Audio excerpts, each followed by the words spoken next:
Welcome to the Tech Egg. Don't get scrambled. Enjoy the video. You begin by installing the keyboard translator and granting it keyboard permissions. This lets the app replace your system keyboard. Once done, open Settings, pick Source and Target Languages, and enable Auto Detect if you want the app to guess language automatically. Make sure to enable full access only if you trust the app. It improves features like cloud translation and phrase suggestions. Now, switch to the Translator keyboard in any text field, and you'll see translation controls ready for your first input.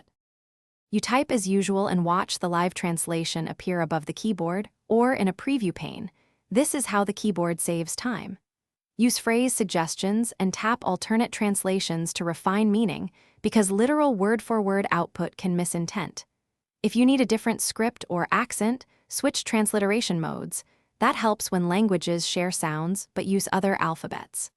Also, use copy or send shortcuts built into the keyboard to paste translated text directly into chats or documents.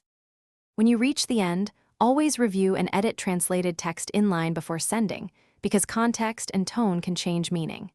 If translations stall or are inaccurate, make sure you're online for cloud services, clear the app cache, and toggle language packs to force a refresh. If the keyboard won't switch or permissions fail, revoke and regrant keyboard access or reinstall the app. One tip: if problems persist, restart the device. That often resolves input method conflicts quickly. Thanks for watching. Consider subscribing if I helped unscramble your problems.